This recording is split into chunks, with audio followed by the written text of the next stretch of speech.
Welcome to the Ontario Mortgage and Real Estate Insights podcast, your go-to source for the latest developments, trends, and regulatory changes in the industry. I'm your host, Steve Hamoan, here to provide you with insights sourced from reputable news outlets to help you stay informed and make well-informed decisions. This podcast is brought to you by Real Approved Inc., a trusted mortgage brokerage dedicated to helping Canadians achieve their homeownership dreams. Visit realapproved.ca to learn more about how their experienced team can assist you with your mortgage needs. Let's dive into today's episode. Today we're focusing on the recent interest rate decisions by the Bank of Canada. On January 29th, the Bank of Canada cut its key interest rate to 3%, marking its sixth consecutive cut in an ongoing monetary policy easing cycle. This decision has been long awaited by market observers and comes amid a backdrop of significant economic challenges. The Canadian dollar has hit a 5-year low, partly due to this rate cut and the looming decision on oil tariffs. This divergence in interest rates between Canada and the United States is becoming more pronounced, adding a layer of complexity to economic forecasts. As we approach the next interest rate announcement on March 12, 2025, many are watching closely to see how these factors will play out. Inflation remains a key concern for the Bank of Canada. Over the past 3 years, Canada has experienced high inflation levels, with the Consumer Price Index peaking at 8.1% in June 2022. However, inflation has since dropped to 2.5% as of July, the lowest rate since March 2021.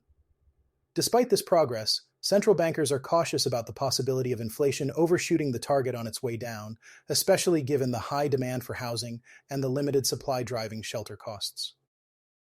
The Bank of Canada's strategy to combat inflation involves adjusting interest rates to influence borrowing and spending.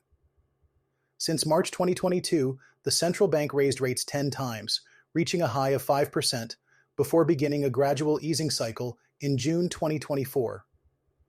This shift reflects a growing emphasis on mitigating downside risks to economic growth, rather than solely focusing on inflation control. For many Canadians, these rate changes are felt through mortgages and consumer debt.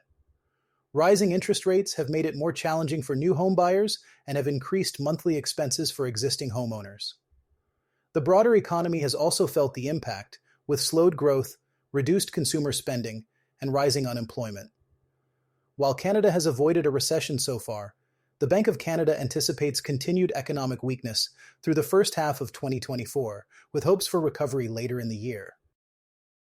Homeowners with variable mortgage rates are set to experience reduced monthly payments following the Bank of Canada's recent decision to lower its key interest rate for the sixth consecutive time.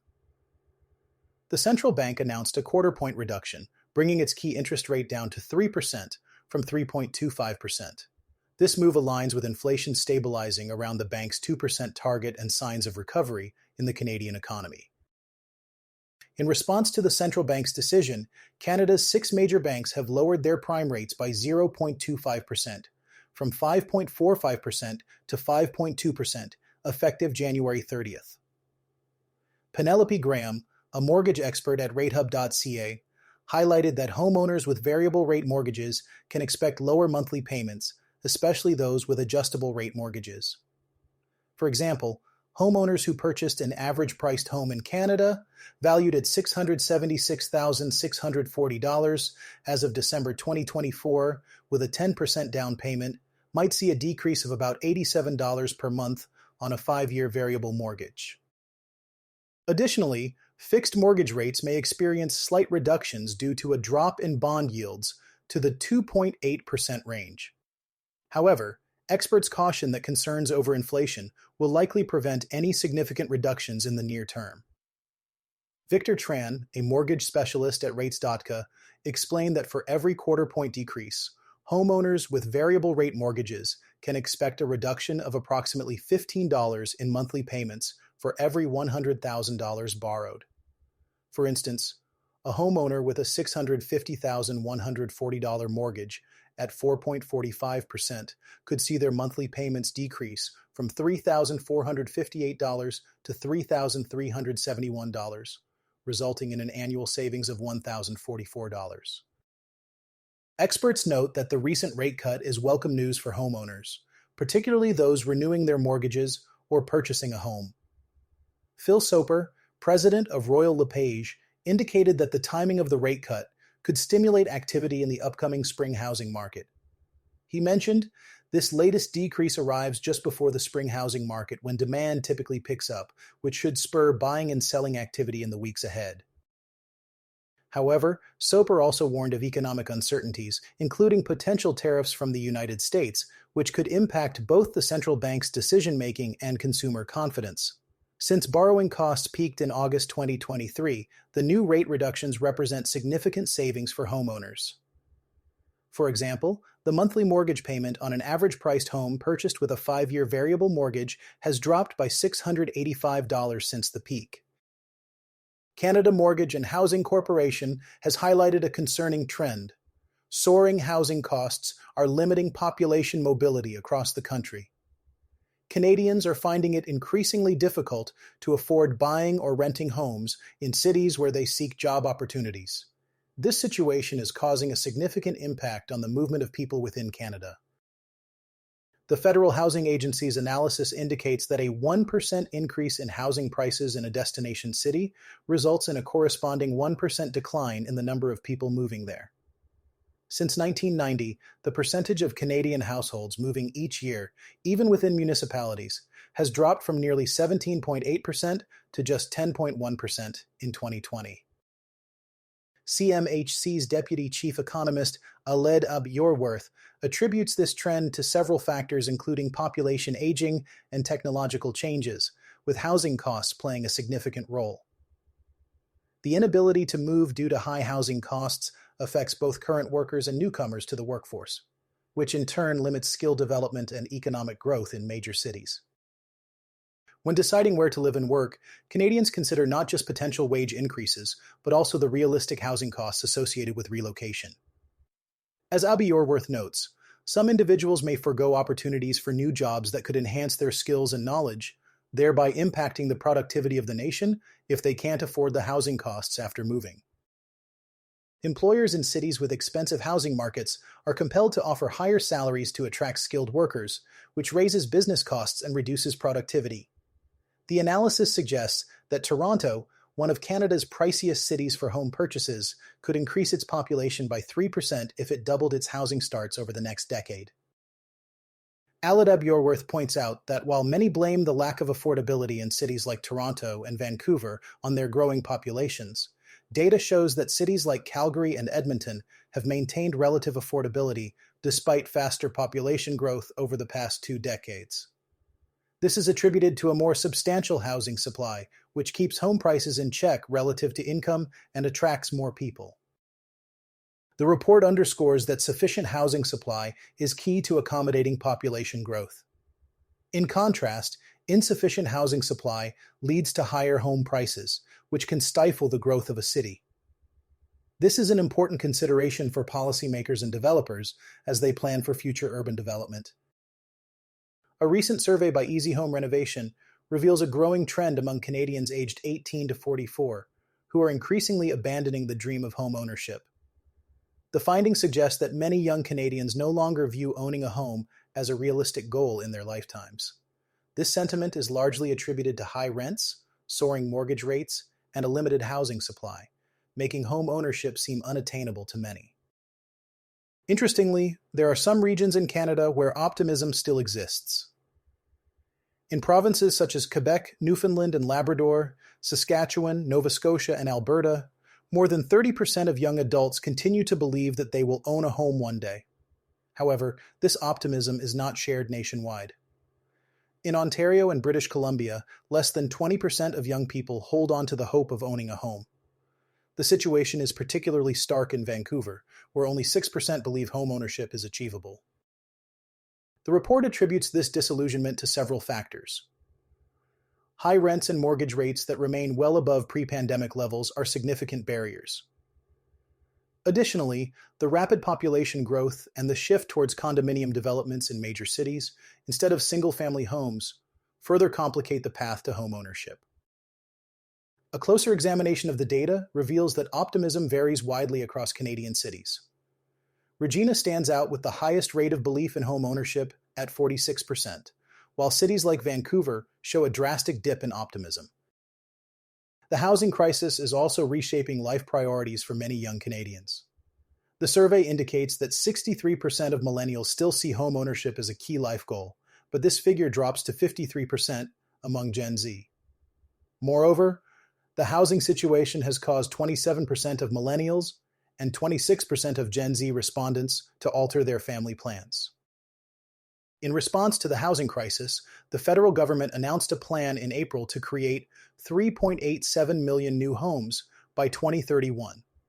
This strategy includes $15 billion in loans for apartment construction and extends mortgage amortization periods to 30 years, aiming to address the housing shortage. Despite these efforts, skepticism remains prevalent among young Canadians, with many blaming the government for not adequately addressing affordability issues. The survey highlights that 33% of millennials and 36% of Gen Z believe the government is at fault for the lack of housing supply. Other contributing factors include insufficient income, rising interest rates, and increased immigration. The report notes that this widespread dissatisfaction suggests young Canadians increasingly view housing affordability as a systemic issue rather than an individual problem. With the possibility of a federal election on the horizon, many young Canadians are uncertain if a change in government would result in significant improvements in housing affordability. While 42% of millennials believe a conservative government might offer solutions, only 30% of Gen Z share this view. Many remain doubtful that any political shift could fundamentally address the housing crisis. The town of Caledon, Ontario, is set to see a significant boost in housing development thanks to a new agreement with the Government of Canada. This partnership is part of the broader Housing Accelerator Fund, which aims to expedite the construction of affordable homes across the country. The initiative specifically targets the elimination of restrictive zoning and the acceleration of permitting processes to enable the building of more homes faster.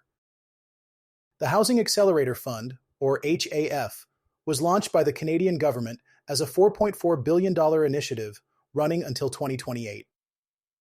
The program's goal is to fast-track the construction of at least 112,000 new homes by 2028, potentially leading to the creation of over 750,000 homes nationwide over the next decade. This ambitious plan includes a second round of funding where nearly $14 million will be directed to the town of Caledon to help build 485 homes over the next 3 years, with a long-term target of 6,250 homes over the next decade. Under this agreement, the town of Caledon will implement several local initiatives to speed up housing development. These initiatives include adopting e-permitting technology to expedite application reviews and piloting a community planning permit system to fast-track approvals in specific areas. Additionally, the town plans to update zoning bylaws to allow for increased density, such as permitting 4 units per lot in urban areas and 2 secondary units per lot in rural areas. Moreover, Caledon will leverage vacant town-owned lands by partnering with private and nonprofit organizations to develop affordable and attainable housing. The town also plans to create financial incentives for multiplexes and additional residential units, as well as increase height and density in strategic growth areas. An incentive program will also be developed to encourage purpose-built rental development and innovative construction techniques on these lands. The federal government emphasizes the importance of removing barriers and cutting red tape to enable housing development. The Honorable Nathaniel Erskine Smith, Minister of Housing, Infrastructure and Communities, stated that these partnerships with Ontario communities are crucial for making housing more affordable for Canadians. The Honorable Ruby Sahota, Minister of Democratic Institutions and responsible for the Federal Economic Development Agency for Southern Ontario, praised Caledon's ambitious plan, highlighting its potential to alleviate housing pressures in the region.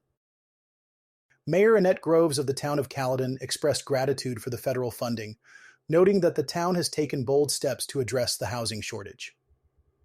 She emphasized that housing is a foundational component of individual and social prosperity, and that the town is ready to build complete communities as part of Caledon's strategic plan.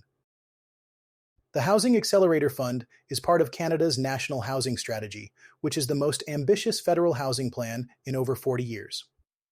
As of September 2024, the federal government had committed $57.57 billion to support the creation of over 156,000 units and the repair of over 297,000 units. These measures prioritize those in greatest need, including seniors, indigenous peoples, people experiencing or at risk of homelessness, and women and children fleeing violence. Montreal is taking significant steps to tighten regulations on short-term vacation rentals, particularly concerning primary residences. The city announced new rules that restrict when individuals can rent out their primary residences on platforms like Airbnb. Under these new regulations, rentals will only be permitted from June 10th to September 10th, with certain exceptions. This move aims to return approximately 2,000 units to the long-term rental market, according to Montreal Mayor Valérie Plante. Mayor Plante emphasized that the city is serious about ending illegal short-term rental operations that have affected Montreal renters. Despite previous efforts to regulate the market, over half of the 4,000 units listed on short-term rental platforms are reportedly illegal. The city is increasing the number of inspectors from 4 to 10 to enforce these new rules more effectively. The Quebec government had already introduced legislation in 2023 requiring short-term rental companies to ensure their listings are certified by the province. The law also made it illegal to advertise a short-term rental without a provincial certificate number and expiry date. This followed a tragic incident where 7 people died in a fire in a building housing illegal short-term rentals. Under the new rules, operators must prove they're complying with the regulations, and fines can be issued immediately if listings appear outside the allowable rental period. These fines start at $1,000 per day and can increase to $2,000 for repeat offenses. Mayor Plante noted that some operators have used deceptive practices to bypass current rules, such as using false declarations or putting leases under different names. The announcement has sparked some criticism. Quebec Tourism Minister Caroline Proulx accused Mayor Plante of deflecting blame for housing issues onto short-term accommodations. In response, Plante argued that the law should be robust enough to prevent violations. Meanwhile, Airbnb spokesperson Alex Howell expressed concerns that these rules might negatively impact tourism and the economy without solving the housing crisis. Despite the controversy, the city plans to adopt these rules by March. Homeowners wishing to rent during the designated period will need to obtain a permit, costing $300. Those with existing permits for full-time short-term rentals will not be affected by these changes. This development in Montreal highlights the ongoing tension between regulating short-term rentals and addressing the broader housing affordability crisis. As cities like Montreal continue to navigate these challenges, it remains to be seen how such measures will impact both the rental market and local economies.